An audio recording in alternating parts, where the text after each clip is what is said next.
Good morning. Welcome to this blog that's going to focus on the power, I think, really, of intentions. We've been focusing for this whole month on how to optimize the way we use our brain. And I am delighted again to bring Will Chalmers back to us. He is the head, the creator, the founder of BFO Consulting, which stands for Blinding Flash of the Obvious. Many of us want those blinding flashes. So let's start, Bill, with, I know the reason we wanted you here is you have really embraced intentions for 2 decades? More? Yeah, more than 3. Yes. More than 3 decades, and literally writing intentions. So I'd like to start there because most people have intentions, like they're intending to exercise, they're intending to lose weight, whatever. What's the power for you of writing intentions, and why do you think that makes a difference? There are 2 things about intentions that I believe we miss. Mm-hmm. When you just described a couple things like I want to lose weight. Yeah, lose weight. That's a wish. When you write it down, there's 2 things that happen with that, and that's that I wrote that down, I haven't done anything for 3 months, so therefore I'm an idiot, I'm not writing anymore. Right. Rather than, well, do you have to do something slightly different than just hope? And I believe that intentions, when you align 100 trillion cells, and writing does that, where typing on a computer or thumb thinging, whatever they do when they use those funny little instruments, really doesn't do anything more for us. It doesn't bind it into our bodies. When you write something down, it really locks it down.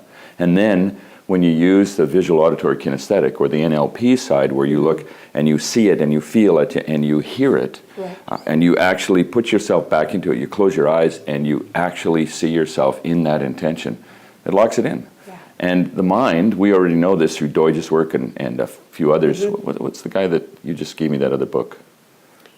The Mind That Heals Itself, yep. Or something like that. That's his new one. Yeah. Norman Deutsch's new one. Oh, okay. So that context is the brain doesn't tell the difference, can't tell the difference between whether it's an intention or a possibility and the real thing. That's right. Well, then it would seem to me that then write solid intentions and the brain makes them into real. Right. So that is a really key distinction between, what you've talked about in terms of a to-do list.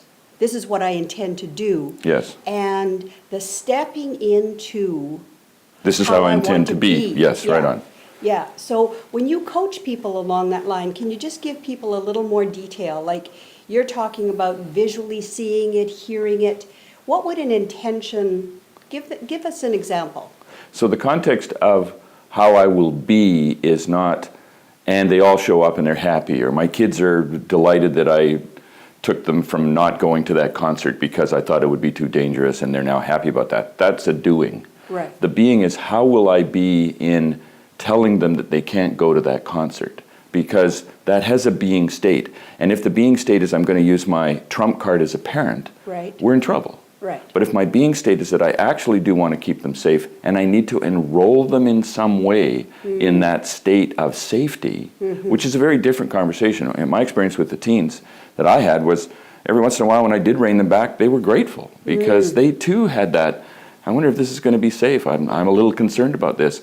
And when you engage and enroll in a conversation about intention, and you look at your state of being, am I using a trump card here? Or am I just engaging from my being state? I will be solid, I will be grounded, I will be happy, I will be engaging.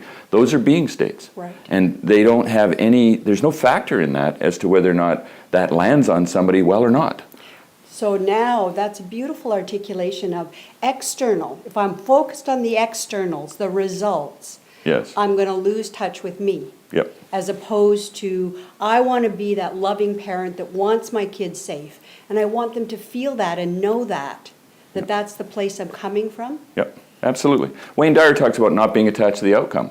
So if I'm trying to enroll my child, or I'm trying to get the team at work to do it a certain way, right. I'm in trouble. Right. Because they may find a better way. I mean, I'm working with the team right now around some art projects, and their solutions to this were completely beyond my ken. It never occurred to me to do it that way. Right. And it's a better solution. And my intention was to create a team that comes up with solutions that serve all. Right. Well, they did. Yeah. And I got to get my ego out of the way because my job is to lead. Right. Well, they led, and they have more expertise and experience than I do. Some of them have been in this business for 30 years. I've been at it for a year. So I want to just tease apart some of what I think are myths about intentions. Because you and I have chatted about this. A lot of people think they can just set an intention for the day, Yes? and that should cover everything. Well, I think overarching intentions are important, but every one of your meetings is going to be slightly different. Exactly. And your conversations with your spouse at the beginning of the day can sometimes be quite different than the ones at the end. So I think it is appropriate to have an overarching intention, but I would also want to know, how am I going to be in that meeting and in that conversation and when we have to deal with that very big issue? Right. And now, can I write an intention and have it just, like let's say I'm having a challenge with you, so I've written intention how I want to be. Shouldn't that be good enough for the week? No. My experience is no. I firmly believe I have an overarching intention for yoga. Right. Is a perfect example. Yeah. And what I discovered is that when we moved, it was really hard to get to yoga. Yeah. And I was not attending yoga. Right. I read my personal intention. It says, I go to yoga class regularly. Well, that's not what I meant. I meant I need to do yoga. So I do yoga every day for an hour.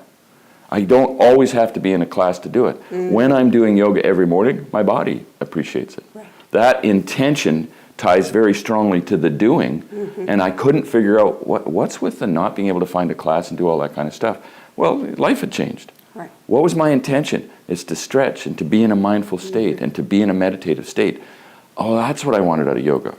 So now I do that every single morning. Right, which brings it back up fresh. Like Yeah, absolutely. just go to yoga Yeah. doesn't Doesn't do it. feel the way you just said, which Yeah. is the stretching, the meditation, the breathing. Yeah, and because I think there's a way that we get caught in the to-do very quickly. And remember, I've done these for 30 years, and I still, that explains it. Right. So I believe that when you write them down, it brings it more to focus, and I try to be corny here, and it makes it more intentional, Right. which is the whole idea in the first place. Yeah. So you write intentions every day. Correct. Wow. That is certainly a challenge for lots of us, to have the discipline to write intentions every day. I think what we're hoping this particular piece will do is inspire people to feel the power of that. So let's just finish up with a little bit like, what's the difference for you when you write intentions and when you don't? Can you give just a little more specificity on that? Sure. In our workshops, when we do, here's a plug. Yeah. When you do Stand, Speak, Soar, Right. we talk about you have to have your prep formulate, and you have to have that, what's your content in good shape. Right. If somebody tells me they've only got 5 minutes, Yeah. I tell them to park the content, write an intention. You will spend more effective time if you write the intention, because the content can organize itself in your brain if your intentions is on the money. So the intention side for me, when I write them every day, it's not just an intention or one intention. Okay. Sometimes I've had days where there's been 13 or 14 intentions written, and I will they take a minute and a half, 2 minutes. Right. In doing that, it completely keeps the day focused, not, again, on the doing side, No. but how I will show up in the state that I need to be to achieve what I'm trying to achieve. Yeah. That's a very different context. Yeah. And I know when I've experimented with this, and I don't do it as regularly as you do, but I bet you did it this morning. it's so much more front and center. Absolutely. I remember writing. I remember what I wanted to feel. And so it's a touchstone Yep. for me as I move through my day. Yeah, absolutely. So there's your challenge for the week, ladies and gentlemen. Consider writing intentions for how you want to be, how you really want to show up. What part of you, the heart, the spirit, the joy, the love, the creativity that you want out in the world, write some intentions and let us know how it goes. We may bring the expert back and find out how to troubleshoot the problems. John Ruskin said, "He who has the greatest intention wins." Perfect quote. Thank you so much, Bill. Take care. Thanks for having me.